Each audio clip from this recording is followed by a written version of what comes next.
తత్వ జ్ఞాన ఉపదేశం. రాగద్వేషములు అనేవి మనసు యొక్క ధర్మములు. మనం రాత్రి నిద్రలో ఉన్నప్పుడు ఒక చైతన్య స్వరూపంగా ఉంటాం, ఒక సచ్చిదానంద స్వరూపంగా ఉంటాం.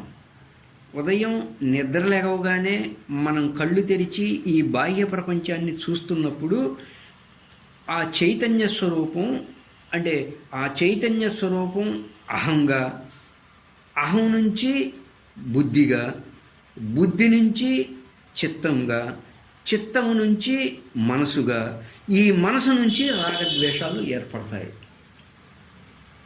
ఎప్పుడైతే అహం ఉందో ఆ అహం నుంచే కోరిక, బంధం ఏర్పడుతుంది. మనకు కొన్ని వస్తువులపై రాగం, కొన్ని వస్తువులపై ద్వేషం ఏర్పడతాయి. ఈ అహం నుంచే కోరిక ద్వారా రాగద్వేషాలు ఏర్పడతాయి.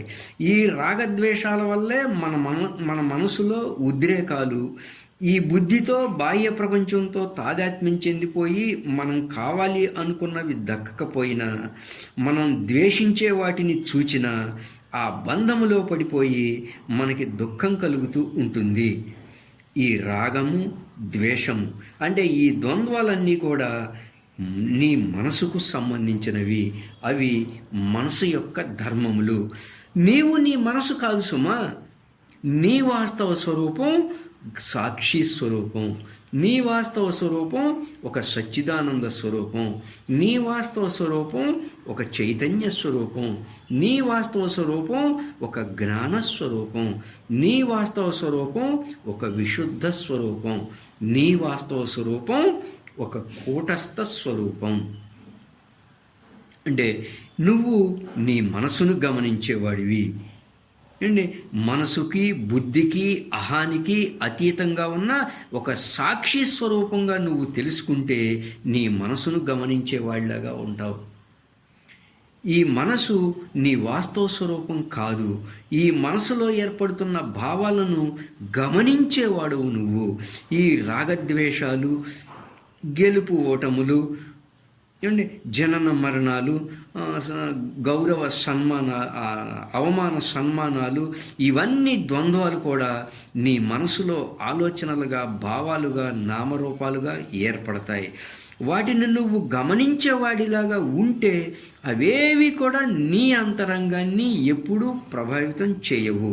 ఎప్పుడైతే మనం మనసుతో తాదాత్మ్యత చెందిపోయామో, ఈ దేహంతో తాదాత్మ్యత చెందిపోయామో, బాహ్య ప్రపంచ వస్తు విషయాలతో తాదాత్మ్యత చెందిపోయామో, రాగద్వేషాలతో ఒక బంధములో ఉండిపోయామో, అప్పుడు జీవితమంతా దుఃఖమయంగా ఉంటుంది. ఈ సుఖదుఖాల ద్వంద్వాల్లోనే జీవితమంతా గడుస్తూ ఉంటుంది అంటుంది తత్వజ్ఞాన ఉపదేశం. ఈ రాగము, ద్వేషము అన్ని ద్వంద్వములు కూడా మనసుకు సంబంధించినవి.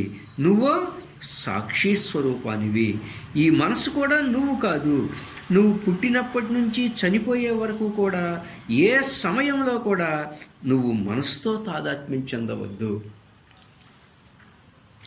నీ మనసులో ఏర్పడే భావాలను గమనించేవాడిలాగా ఉండు.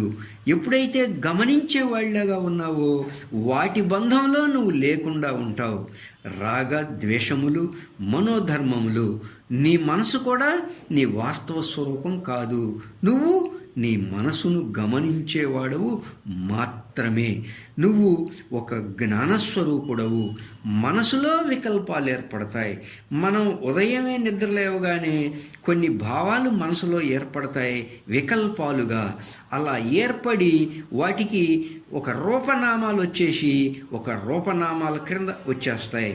ఈ భావాలు, ఈ ఊహలతో నామరూప జగత్తును సృష్టిస్తాయి. మనం పుట్టినప్పటి నుంచి కూడా ఈ నామ రూప జగత్తులో ఉండటం వల్ల, దీంతో తాదాత్మ్యం చెందటం వల్ల అన్నీ మనకి సత్యంగా కనపడుతూ ఉంటాయి. అసలు సత్యాన్ని పక్కన పెట్టేశాం అని చెబుతుంది తత్వ జ్ఞాన ఉపదేశం. కానీ నువ్వు మాత్రం కేవలం ఒక చైతన్య స్వరూపానివి, నువ్వు కేవలం ఒక సత్య స్వరూపానివి. నీ మనసులో ఏర్పడే ఈ మనోవికల్పాలు కానీ, ఈ మనోవికారాలు కానీ, అంటే భావాలు, కల్పనలు, ఈ నామరూప జగత్తు, ఇవన్నీ కూడా నీ వాస్తవ స్వరూపం కాదయ్యా. నువ్వు కేవలం నీ మనసులో ఏర్పడే వికల్పాలను, వికారాలను గమనించేవాడవు మాత్రమే. అలా నువ్వు తెలుసుకుంటే ఒక సాక్షి స్వరూపంగా ఉంటావు.